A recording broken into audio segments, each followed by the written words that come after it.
Otep à tous, bien-aimés frères et sœurs.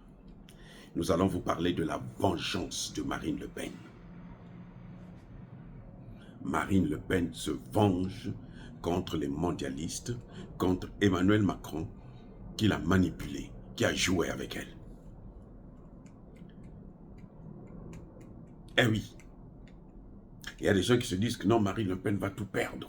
Elle a construit le parti, là c'est fini, elle ne pourra plus être élue présidente. Mais elle n'a plus rien à perdre, puisqu'elle sera inéligible. Les amis, on veut faire d'elle une dame inéligible, après l'avoir sucée, après l'avoir usée, après l'avoir utilisée, après l'avoir manipulée, après l'avoir torturée carrément. Marine Le Pen est en train de se venger. La chute du gouvernement, il ne peut pas avoir chute du gouvernement si le parti de Marine Le Pen, le RN, ne soutient pas cette motion de censure. C'est pas possible. Écoutez bien, il ne peut pas, au moment en France, là, ils vont faire le vote en quelques heures, il ne peut pas avoir chute du gouvernement sans Marine Le Pen. C'est Marine Le Pen qui tient la clé. C'est Marine Le Pen qui est la porte de sortie et d'entrée. De sortie pour le gouvernement, d'entrée pour Mélenchon. Le L, je crois, le nouveau Front populaire. Eh oui, c'est Marine Le Pen qui est au cœur. Parce que ce gouvernement a été construit avec l'aide de Marine Le Pen. C'est parce que Marine Le Pen avait donné son accord pour la construction, pour la création, pour la formation de ce gouvernement. Sinon, Emmanuel Macron n'aurait pas le choix que de nommer un Premier ministre qui vient de la gauche et de l'extrême gauche. Mais c'est parce qu'il a eu le soutien de Marine Le Pen. Les amis, écoutez, ça c'est la haute politique. Vous voyez comment ça se passe? Pour que Emmanuel Macron puisse être élu, il a fallu que Marine Le Pen joue le jeu, que Marine Le Pen accepte de le laisser prendre un second mandat. Le deal entre Macron et Le Pen, c'était que quand Macron prend le second mandat, après Macron, c'est Marine Le Pen qui va prendre le troisième mandat. Eh oui, le deal c'était celui-là. C'est pour ça que vous avez vu, pour tous ceux qui ont bien suivi le débat entre Emmanuel Macron et Marine Le Pen, on a vu que Marine Le Pen n'était pas dans son assiette, elle n'était pas dans sa forme habituelle. Elle a laissé couler, elle n'a pas attaqué. Elle s'est contentée de... Elle a fait, comment on appelle ça, la figuration. Voilà. Le débat Le Pen, Macron, c'était la figuration pour Le Pen. Elle est venue accompagner Macron. Elle est venue présenter Macron au peuple. Oui, vous allez me dire que Mélenchon avait appelé à voter pour Macron. Mais Marine Le Pen, qui est juriste, avocate, que nous avons déjà vu débattre, pouvait écraser Emmanuel Macron parce que Emmanuel Macron était en extrême difficulté déjà. Emmanuel Macron ne s'en sortait pas. Donc Marine Le Pen avait été corrompue pour qu'elle accepte de laisser passer Macron. Et dans l'espoir qu'après Macron, c'est elle qui va venir puisqu'elle devenait le plus grand parti en France. Donc elle devrait l'emporter la prochaine fois. Pour la première fois, l'extrême droite arrivait au pouvoir. Mais c'était sans connaître Emmanuel Macron. C'était sans connaître pour qui Emmanuel Macron travaille.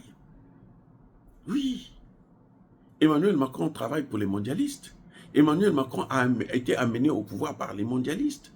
Tout le monde est surpris comment ce type-là a pu émerger comme ça, de ministre et puis à président, sans parti politique, rien, sans expérience politique.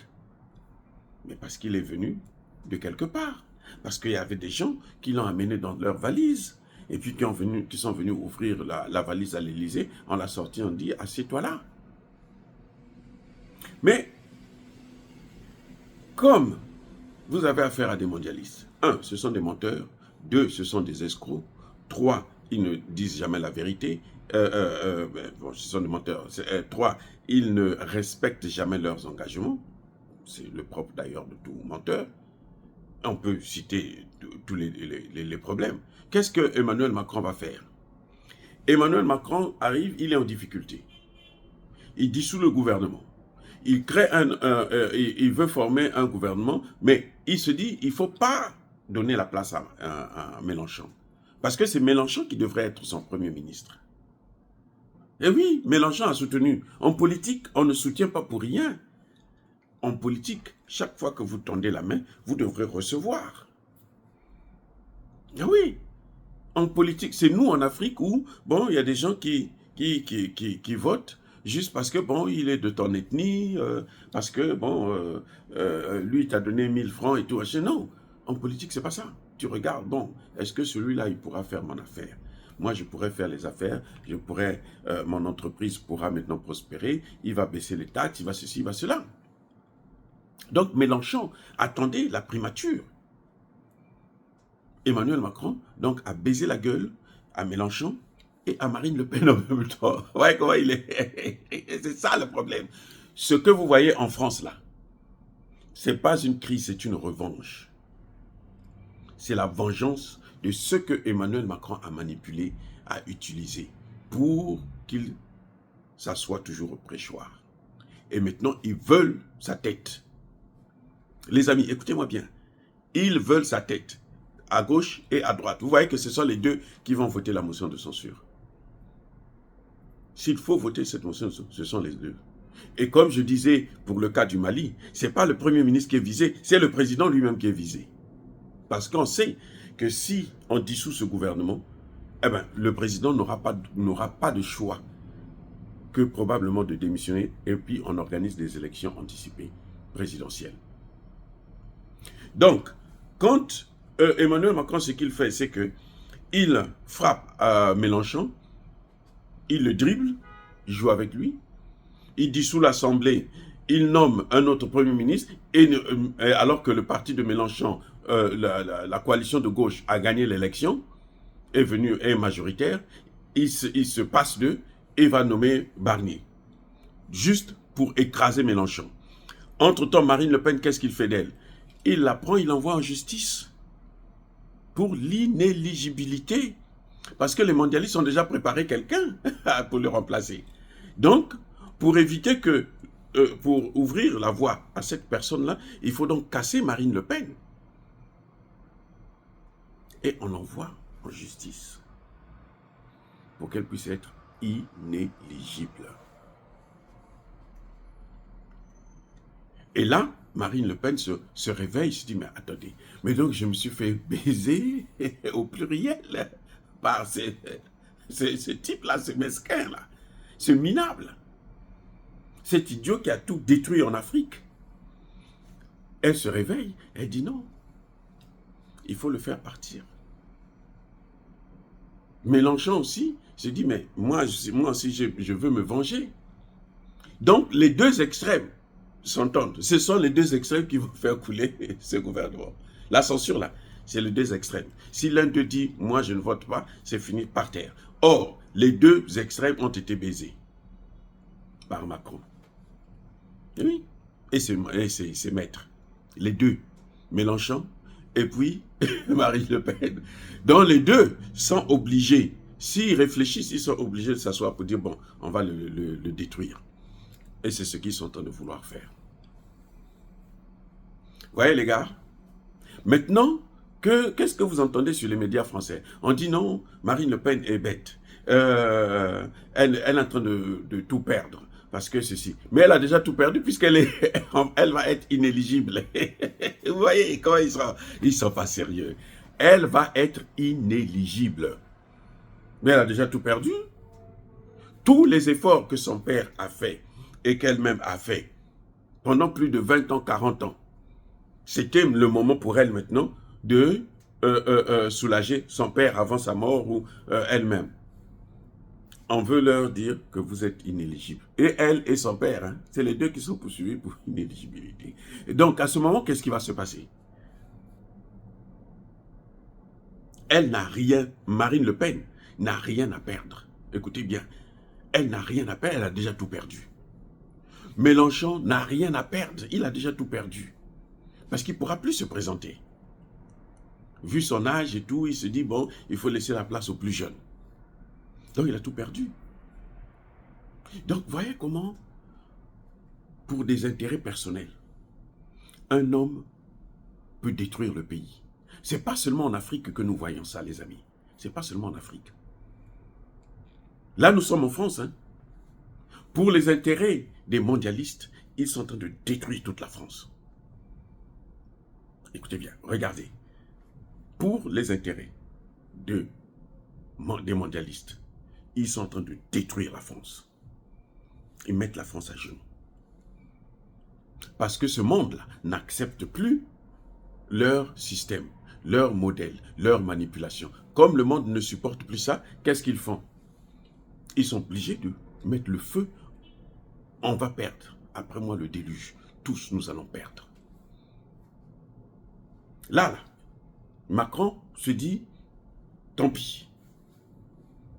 Même si je n'ai pas de gouvernement, bon, je veux gouverner avec l'article 16 qui lui donne tout le plein pouvoir, qui contrôle tout. Ce qui ne va pas arranger les choses d'ailleurs, ça va au contraire aggraver les choses. Et puis voilà. Et qui peut, moi, même si, je comprends, ça dit que, en tant que politiste, je comprends Marine Le Pen et je comprends Mélenchon. Ils ont raison, sur toute la ligne, de se venger contre Macron. Parce que là, ce qui se passe, ce n'est pas Barnier, mais c'est Macron, c'est la tête qu'on veut. Vous ne pouvez pas arrêter ce train si vous n'enlevez pas la tête. C'est la tête qu'on veut. Je vous dis, ça c'est la politique. C'est la tête, c'est Macron qu'on veut descendre. Et si on arrive à atteindre Macron, alors on sépare les mondialistes de la France.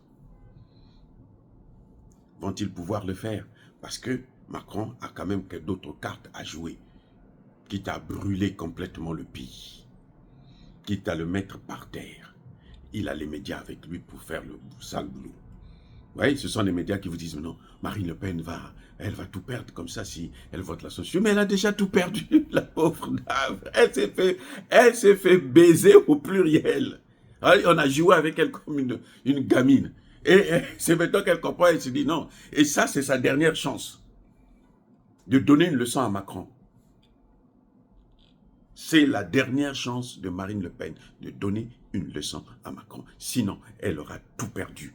Et plus jamais on parlera de son parti. Avec ça, là, si ça passe là, si ça passe pas, s'ils ne réussissent pas à faire tomber ce gouvernement, c'est vrai, on va l'accuser d'être à l'origine de... Non, c'est pas elle. C'est Macron qui est à l'origine de tout. C'est pas Marine Le Pen, ce n'est pas Mélenchon, c'est Macron. Je les aime pas tous, hein. Moi je m'en fous d'eux. Mais je suis en train de vous montrer la politique, ce qui est en train de se passer. C'est parce que ça se passe aussi chez nous. Vous voyez des gens qui, pour leurs propres intérêts, ils préfèrent détruire tout un pays. Regardez l'opposition au Congo en RDC. Regardez la RDC. Tous les opposants, tous, personne ne soutient Tshisekedi pour donner à Tshisekedi les moyens, la force de faire la guerre contre les soldats rwandais qui sont en train de massacrer, qui ont déjà massacré 18 millions. Leurs intérêts personnels. Et on fait quoi d'eux? On les manipule par les mondialistes. Oui, ils sont manipulés. Non, non, ne le soutenez pas. Allez, allez-y. Même l'évêque de Kinshasa, l'évêque du Congo, de la RDC, il va au Rwanda. Il va manger là-bas, dormir là-bas. Il insulte Tshisekedi depuis là-bas. Il insulte les Congolais depuis là-bas. Et l'évêque du Rwanda dit devant l'évêque congolais que le Congo, là, l'Est du Congo, là, ça nous appartient. Alors que tout le monde sait que c'est faux. Mais lui, l'évêque, là, comme il est corrompu, pour ses intérêts, il est obligé de faire ça. C'est pour ça que je vous parle de ça. Ce n'est pas que j'aime Marine Le Pen ou Mélenchon ou que je n'aime pas, je m'en fous d'eux. Mais je veux vous montrer comment ça se passe chez nous-mêmes. Vous avez déjà entendu un opposant congolais vous dire que non, mais Félix Tshisekedi va voir les Russes. Ou bien nous, on va voir les Russes et puis on vient présenter le dossier au président. Monsieur le président, voilà la solution. Aucun. Tous, ils courent vers qui? Vers les Occidentaux. Ce sont les Occidentaux qui ils savent que ce sont les Occidentaux qui sont en train de faire ça. Mais ils courent vers les Occidentaux parce que ce qui compte pour eux, c'est leur intérêt. Ce n'est pas le Congo. Ils s'en fichent. Et c'est pareil dans tous nos États. Vous voyez au Mali, les difficultés, les crises qu'il y a. Vous voyez au Burkina Faso, la déstabilisation, c'est qui? Mais ce sont des Burkinabés. Ce sont d'abord des Burkinabés. S'il n'y a pas de Burkinabés, ça ne passe pas. C'est un principe divin, les gars. C'est un principe divin. S'il n'y a pas quelqu'un ressortissant du pays, la mission que vous allez effectuer ne passera pas. C'est pour ça qu'ils utilisent toujours nos gars. Oh, les amis, soyez bénis, abondamment bénis par le Dieu des Kémites, par nos ancêtres angélisés, mais que tous ceux qui persécutent le continent africain le pillent et le déstabilisent, qu'ils soient noirs, blancs, chinois, arabes, juifs, indiens ou qui qu'ils soient punis, maudits, foudroyés, neutralisés, écrasés, effacés par le Dieu des Kémites, par nos ancêtres angélisés. Vive l'Afrique éternelle, j'ai dit, et j'assume.